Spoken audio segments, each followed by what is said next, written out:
Welcome back to another video. You're gonna have to bear with me. I have had like 20 attempts of starting this. I have bought a gimbal, so basically to get it to start recording, I've set it up in the corner and use hand gestures. But when I'm talking, I wave my hands about a lot, so it keeps stop recording, it keeps recording, and I'm just making a cock up of it. But in theory, yeah, so it follows me about. So hopefully this will make life a wee bit easier for doing some of the videos and make the quality better for you guys too. But it has a meltdown, it catches stuff in it. I think it's the lighting in here. It's really struggling to pick up stuff sometimes. But I have ordered some big kind of soft light boxes, I think it's called, to set up for when I'm doing the car stuff so that I can actually like make the quality a bit better. But keep my hands tightly behind my back so I don't turn the camera off. Today's video, the Evo 4 is here. We've got some big plans for this one. It's just came back from Evo Tune at Durham, where it's had a few dyno runs and a few issues fixed. It turns out the fuel pump was out and in. It was an old fuel pump. Well, fuel pump that was originally in it was an uprated one, but we know it had fueling issues where it sucked crap through from the tank, and that was the main issue. Hi Maisie, you okay here? But it's got an uprated fuel pump in it now, and it's got a new battery, some new fuel lines, and it's running 376 horsepower, 376 or 78, I can't remember, I'll double check. So that's everything you've opened up. You've got to remember this is an Evo 7 engine with a standard turbo for an Evo 7 and everything on it. Standard intercooler, all it's got is an air filter, uprated fuel pump, standard injector, so it's an exhaust is aftermarket, air filter, fuel pump and a dump valve. So that's not, I would say that's pretty good figures for a kind of, what, 30-year-old engine and, well, 30-year-old, what was an Evo 7? 20-year-old engine then. So I don't think that's too bad at all, but I'm going to stop talking a load of rubbish and get on with it. The dump valve that's on it, the pipe's a wee bit kind of bent over, so sometimes it recircs, sometimes the dump valve goes off. So I'm just going to delete the dump valve altogether because it's probably not good for it letting some pressure off and other times not letting any off. So I'm going to delete that first, and then we're going to fix a fuel leak that it has. So hopefully if I put my hand up, no, still recording. Maisie, come here. Hi puppies, what have you got? What have you got? What's that? What's that? Go get it. So, what I was saying about the dump valve, if you can see, camera doesn't go, oh no it does, is here. You can't really see because I need better lights, but the pipe is folded round on itself because the battery's there. So I'm just going to plug that hole, plug that, and remove it. So hopefully it just recirculates rather than make some cool noises, I think. But like I said, sometimes it's letting pressure off, sometimes it's not. So it's doing both sometimes as well.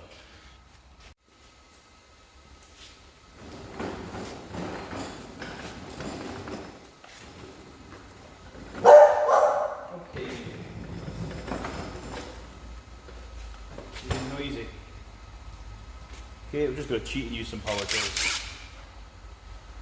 Is the camera still focusing on me? This is so weird. It does, it follows you. Good enough, this honey? Good girl. So, I'm just going to pull this off altogether now.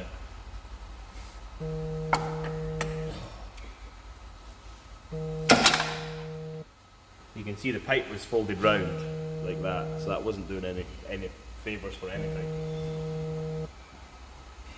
Dave Co Auto Engineering, definitely a quality part. I've got this little plug here to stick in the end hopefully, and it doesn't fit.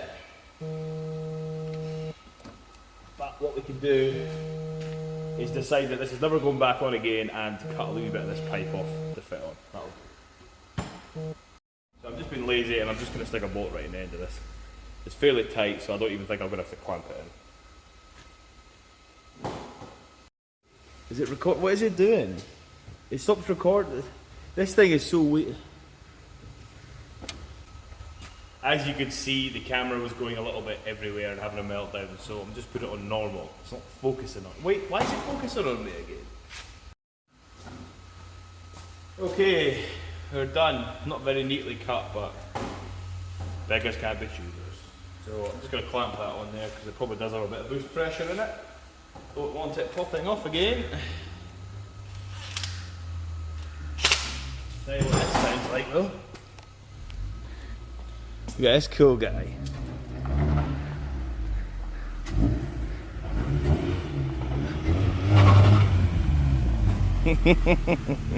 Perfect timing.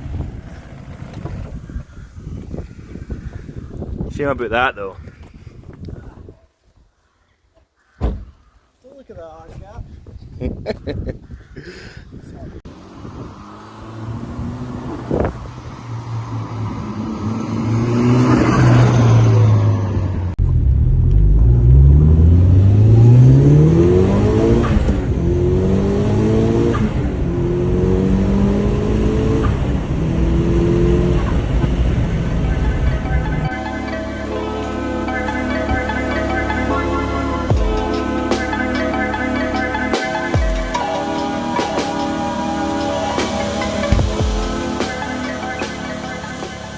Okay, we've jumped to the future. It's a couple of days later. The Evo, the fuel pipe I sorted, it was just a split. It was kind of cheap fuel pipe and it's obviously just didn't agree with the petrol. So that's fixed.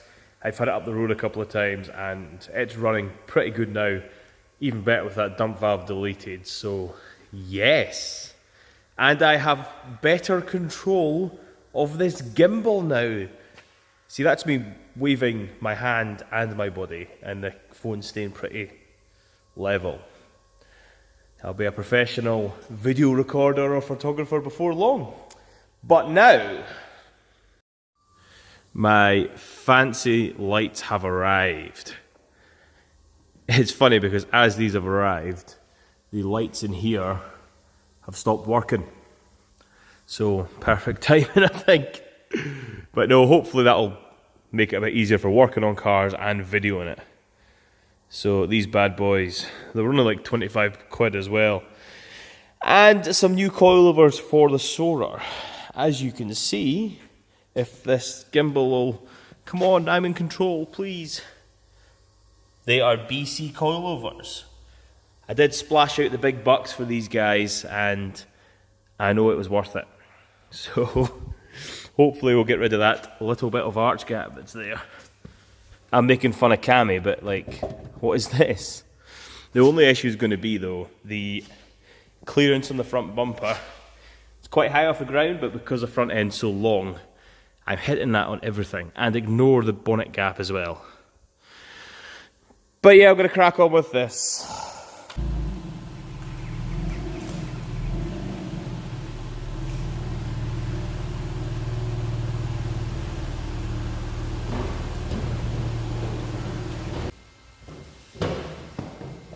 So these coilovers on the Toyotas are pretty simple. I mean, they're just one bolt at the bottom and then three at the top.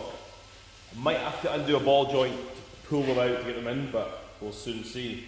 I'm hoping that these will actually go low enough, but I'm not 100% sure until I actually get started. So we'll lay this bad boy down.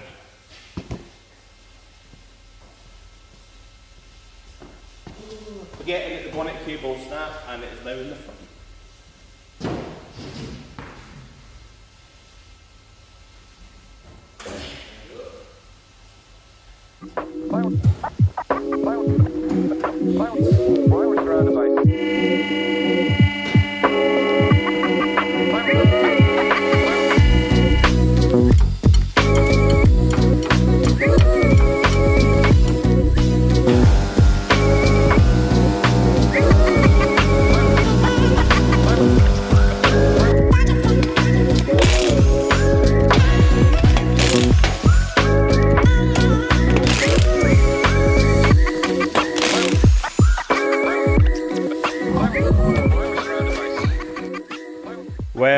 that's the first coilover off. It took a wee bit longer than expected, but it was just because I was being stupid rather than being hard. I'll show you these. So these are the ones that came off, obviously, but it's quite cool because they're Toyota Bilsteins, so they're off one of the TT, like the twin turbo Supras, and the shocks are actually sound. It's just they just didn't really work too well on that. They were not low enough. I knew we'd get there eventually.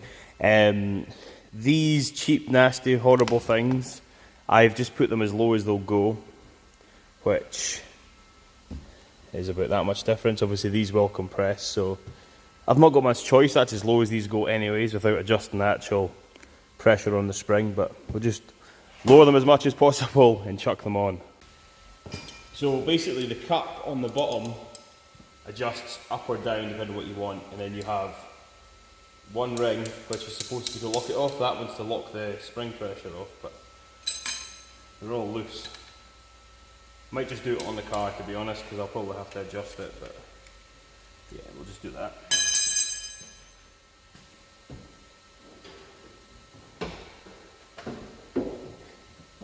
Few moments later. I think my guess might be slightly off. That's it with no weight on it.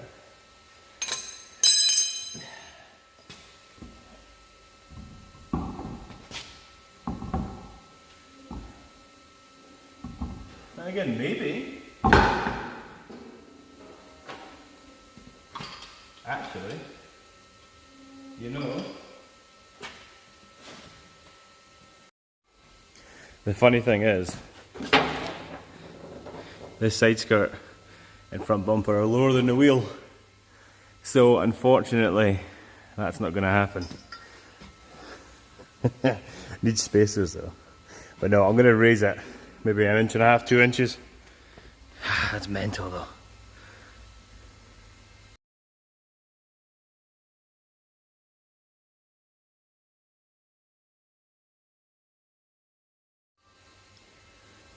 Just going to check the height with a very technical, so I'd say it's 3 fingers.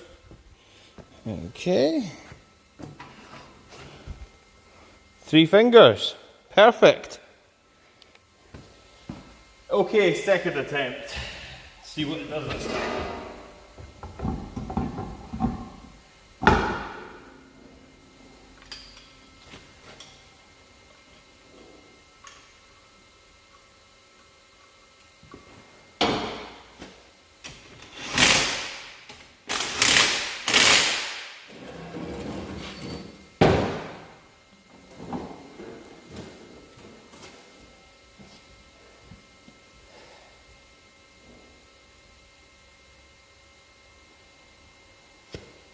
Well, the front's now finished, but we've run into a problem.